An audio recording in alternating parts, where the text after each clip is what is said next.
tudo bem?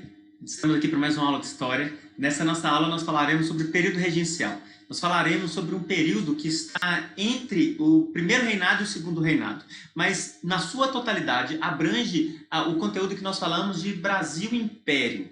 Nós vamos falar aqui também de um dos períodos mais conturbados da história do Brasil. Nós vamos falar de um dos períodos em que a história do Brasil poderia ter sido mudada de forma drasticamente, não com essa grande extensiosidade territorial, mas de forma que o Brasil se dividisse em várias partes. E as ações efetivas do governo vão fazer com que isso não aconteça. Mas eu quero que você, em suma, eu quero que vocês entendam dentro dessa aula o padrão. O padrão que há dentro do período regencial, devido à saída de Dom Pedro I e ter deixado o filho dele aqui, o Pedro de Alcântara, com 5 anos, até o golpe da maioridade, que é onde nós vamos tratar, então, desse período, que é tão importante para o entendimento de sabermos o que é o Brasil e como o Brasil poderia ter sido também dentro dessa perspectiva. Para isso, então, nós vamos utilizar um slide. Eu quero que vocês acompanhem comigo, por gentileza. Nossa aula, então, é sobre período regencial. Não esqueça disso. E eu vou colocar aqui para a gente, então, o slide para nós. Só um momento. E nós já vamos começar. Aqui está o nosso slide. Vou abrir ele aqui para a gente. Vamos lá, então. Período regencial. Quando nós falamos de período regencial, é claro que dentro de um viés histórico, o que nós propagamos literalmente essa questão do quão conturbado foi. Para a gente contextualizar esse período, faz necessário nós entendermos a abdicação de Dom Pedro I no final do primeiro reinado, onde ele vai voltar para disputar o trono com seu irmão em Portugal e vai permanecer lá até sua morte. Isso vai fazer com que ele mesmo vai deixar o seu filho aqui com 5 anos de idade, para ele assumir posteriormente, quando ele alcançasse a maioridade, o trono, para que ele se tornasse imperador do país assim que ele alcançasse a maioridade. A questão é que nós vamos ver, por exemplo, como Araújo de Lima, o Padre Feijó, pessoas que estão ligadas também ao Dom Pedro I, que vão ficar sobre essa tutela dele, sobre os cuidados dele, sobre a questão de estar perto, cada vez mais perto desse imperador, para que ele crescesse intelectualmente, assim como ele o fez e tudo, e ele assumisse o segundo reinado. Enfim, para a gente então entender esse período, o período nós entendemos que dentro do primeiro reinado existiam-se 2 partidos, que eram o Partido Português e o Partido Brasileiro. E esses partidos, assim que termina o primeiro reinado, nós vamos ter 3 partidos principais. São eles, restauradores, que eles queriam a volta de Dom Pedro I, estavam totalmente ligados a ele. Nós temos também os liberais moderados, que eram proprietários rurais do Sudeste, eram escravistas, centralizadores, era a principal força política da época. E nós temos também os liberais exaltados, que eram proprietários rurais sem força política, mas que tinham grande influência também dentro do cenário político daquela época. Esses 3 partidos, eles vai acontecer o que nós chamamos de avanço liberal e o regresso conservador. Uns vão puxar para que o Brasil se torne independente de fato ali, sem a intervenção de um imperador, e se proclame a república ou outra forma, e outro vai puxar, não, nós vamos permanecer porque vai continuar, vai dar certo.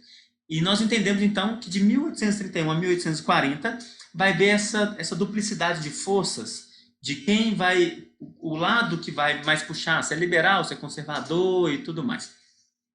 A gente vai ter, então, o regresso conservador. O regresso conservador, ele vai ter essa característica de perceber que a quem eles queriam apoiar, que era o Dom Pedro I, já não vai ter mais jeito, até porque o Dom Pedro I já havia morrido lá em Portugal, e não havia como restaurar de fato o reinado assim como ele era antes. Os moderadores eles não conseguiam manter-se unidos por diferentes políticas entre seus líderes, e os exaltados eles vão ficar enfraquecidos por muitos foram presos e mortos. Vai surgir então mais 2 partidos, que é chamado de regressistas e os progressistas. Dentro dessa perspectiva, nós entendemos que politicamente o período regencial é dividido em 4 partes. Entendemos que efetivamente em 2 só, que é a regência trina permanente, e a regência una, que é do Araújo de Lima e do Padre Feijó. Duas não, três, me perdoe.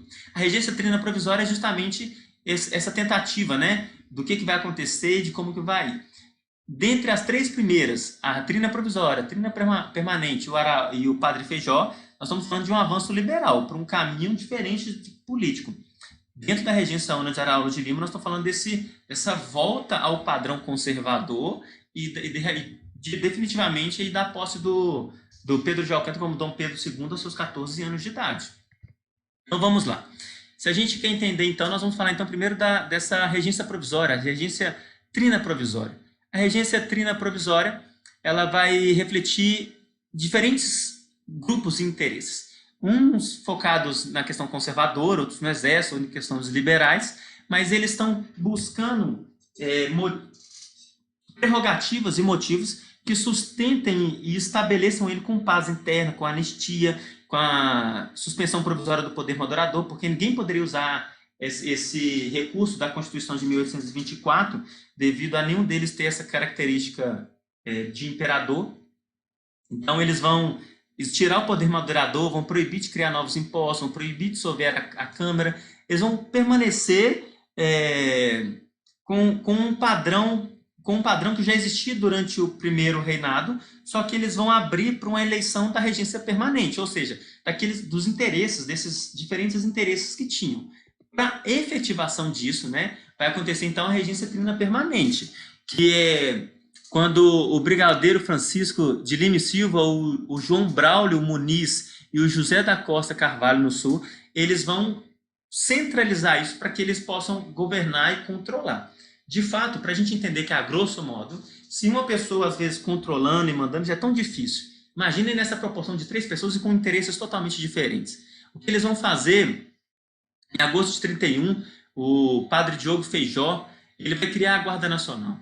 A Guarda Nacional realmente ela é muito efetiva no que se diz respeito ao controle das revoltas, porque muitas revoltas aconteceram e revoltas graves durante esse período, por motivos territoriais, por motivos econômicos. Então, eles vão reduzir o Exército e a Marinha, vão criar a Guarda Nacional, vão colocar os coronéis, né, que é as patentes vendidas ou eleitas entre os chamados cidadãos ativos eleitores, vão colocar pessoas para gerenciar o controle local também e vão propiciar a defesa dos interesses pessoais dos grandes fazendeiros. Dentro desse processo inteiro que nós vemos, vai criar-se, então, um Código de Processo Criminal, que vai delegar autoridade jurídica e policial nos municípios aos juízes de paz. Ou seja, nessas pessoas que controlam, né, junto com os coronéis ali, a população. Vai se criar também o Ato Adicional de 1834, que tinha como por objetivo fazer uma reforma na Constituição, conciliar os interesses entre os moderadores e os exaltados, era promulgar as assembleias legislativas provinciais, os deputados estaduais, a capital, nomeava os presidentes de província, a substituição da regência trina por uma regência una, para uma maior centralização, a suspensão do Conselho de Estado, mantendo-se, porém, o poder moderador. Ou seja, vamos mudar, mas o poder moderador permanece, vamos tirar a regência trina, pois os interesses distintos que eles têm não é favorável nesse contexto, e nós vamos voltar, então, para a nossa regência, vamos instaurar agora uma regência una, de uma pessoa só governando, e aí começa, depois de 1834, desse ato adicional, começa então a primeira regência una, que é do Padre Feijó. O Padre Feijó, ele vai sair vencedor nas eleições de 35, e ele, como era ministro da Justiça na regência permanente, ele era conhecido pela violência, mas no governo se revelou um péssimo político administrador. Ele era conhecido por manter a ordem, né, de uma forma bem bruta e cruel, mas na questão política, ele não serviu para os interesses governamentais. Ele não conseguiu, então, derrotar as revoltas em seu governo, que era a Farroupilha e a cabanagem no Pará. Não é à toa que a Farroupilha, né, nós vamos ver mais para frente, ela vai ter esse padrão de ter dado certo e depois ela vai voltar atrás por diversos fatores. E em 1837, então, ele vai renunciar. Vai ser substituído, então, pelo Araújo de Lima. O Araújo de Lima, ele fazia parte desse partido regressista e ele já representa esse viés conservador de governo. As duas principais conquistas que os liberais, né, que foram reformulados pelos liberais, é o ato adicional, como nós vimos que tirou realmente essa questão da regência trina para a regência una, proporcionando uma maior centralização, e o Código do Processo Criminal, que tirou a autoridade do juiz de paz e transferiu para os chefes de polícia, delegados e juízes municipais. Retirou, assim, o pouco da democracia e a participação popular que existia no Império. Eles fizeram uma centralização de tal forma para que não houvesse o avanço das revoltas e das insatisfações populares. Eles centralizaram de uma tal forma que as pessoas realmente não participariam mais, né? E dentro desse viés também de não participação, aí nós vamos entender que logo após o final do governo da regência de Araújo de Lima, vai acontecer o golpe da maioridade, porque isso também não foi efetivo naquilo que se compromete a trazer uma estabilidade política para o país. Então, o plano foi executado pelos progressistas, que era o golpe da maioridade, e os progressistas eram minoria na Câmara e não tinham condições nenhuma de votar e compor o governo. Assim, resolveram antecipar a colocação de Dom Pedro II no trono. Os regressistas, eles não poderiam lutar por dois motivos. A chegada de Dom Pedro II ao trono representaria a consolidação do regresso conservador e não era bom ir contra a esses interesses, pois a qualquer momento ele assumiria o poder e com amplos poderes. Então, no dia 22 de julho de 1840, o Pedro II assume o trono e nomeia seu primeiro ministério formado em sua maioria por membros do Partido Liberal. O que eles pretendem nesse momento aqui, então, eles percebem que os progressistas percebem que eles precisam avançar com o país, eles precisam de um governo centralizado, mas de uma característica forte e imponente, e eles também se opunham ao que os regressistas propunham, né, da falta da manutenção e dessa permanência política que já não estava favorável ao contexto nacional. Então, eles vão adiantar a maioridade do Pedro de Alcântara para 14 anos, e vai ser conhecido, então, como golpe da maioridade, onde, com 14 anos, o Pedro II ele já assume, então, como o segundo imperador do Brasil. E até pela questão de ele muito estudado, lia muito, né? E apesar de ser tão novo, foi muito efetivo e eficaz, né? À toa que ele ficou 49 anos no poder. O que eu quero falar para a gente agora aqui, então, é o que se relaciona às revoltas regenciais. As revoltas regenciais é o que nós mais devemos gravar, principalmente para nossas provas, para as nossas avaliações, para vestibulares, para Enem, porque isso cai muito, né? É muito relacionado isso em prova de vocês. E dentro desse panorama, então, das revoltas regenciais, nós falaremos apropriadamente de 4. Nós temos aqui os levantes que aconteceram no Rio de Janeiro, mas apropriadamente vamos falar da cabanagem no Pará, vamos falar da farroupilha no Rio Grande do Sul e em Santa Catarina, vamos falar da sabinada e da balaiada. Essas revoltas, realmente, de fato, se não fosse por uma questão política efetiva e nacional, nós teríamos um país dividido de fato. E a repercussão que elas vão ter, eu vou deixar aqui num gráfico para a gente acompanhar. E eu vou falar primeiro, então, da cabanagem. A cabanagem, então, ela vai acontecer no Pará entre 1833 e 36.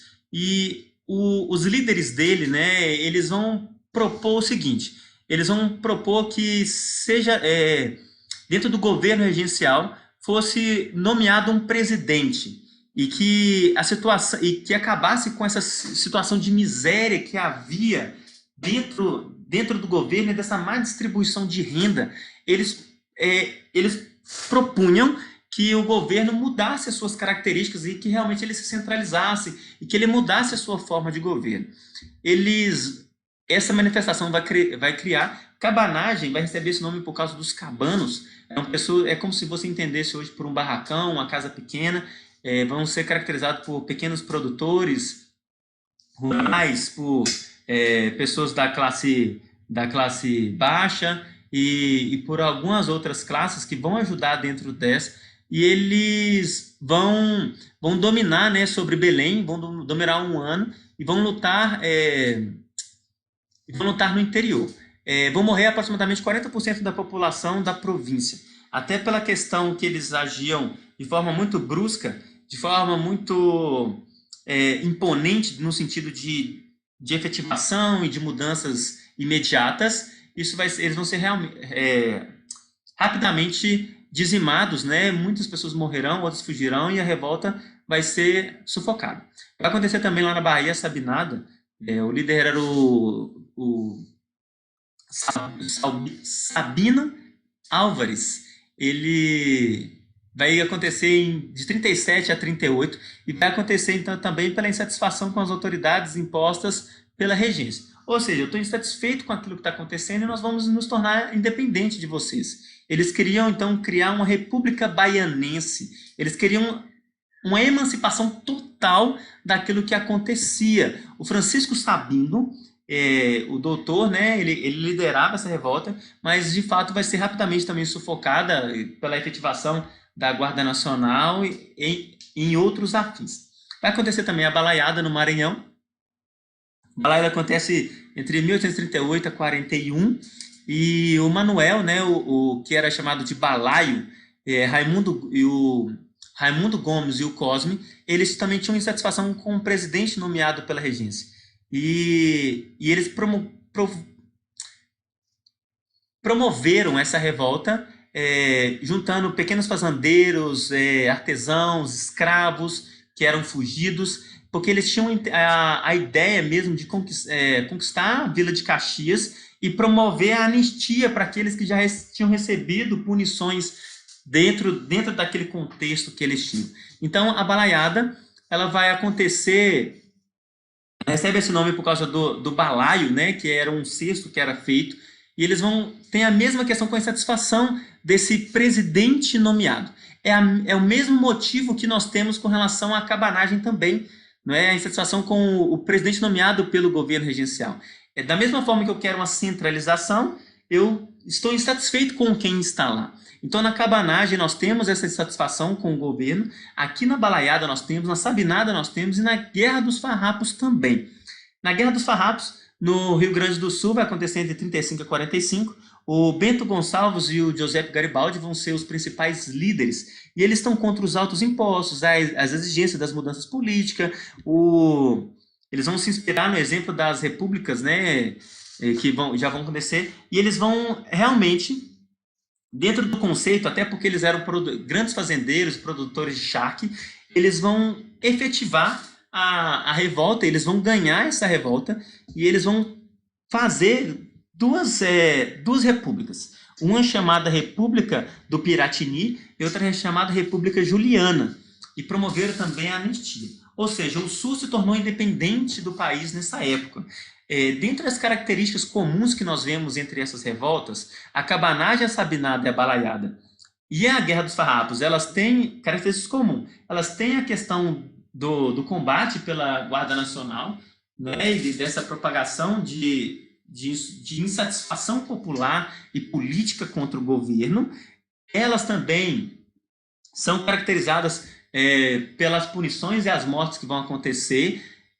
A diferença que tem entre elas se relaciona à Guerra dos Farrapos, que foi a única que conseguiu efetivamente permanecer com repúblicas, até que no segundo reinado, por motivos afins, eles vão voltar atrás com relação a isso.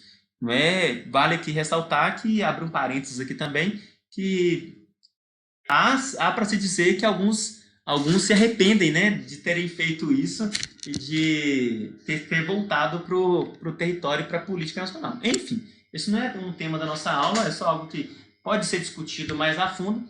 E para a gente, então, estar encerrando, eu espero que vocês tenham entendido, espero que vocês tenham compreendido aquilo que nós falamos aqui, de como nós relacionamos, né, a questão do período regencial. É fato que é um período muito importante para nós entendermos. Eu não pretendi que esgotar esse assunto, até pela proporção que ela vai alcançar dentro do país e das grandes discussões que nós vamos ter com relação a isso. Meu objetivo aqui foi fazer uma explanação rápida, uma explanação objetiva com relação ao que é, né? Então, eu espero que isso tenha sido de grande valia para você. Espero também que você possa assistir os nossos próximos vídeos também e ficar ligadinho aqui com a gente também no canal. Até mais, muito obrigado por assistir, até o próximo vídeo.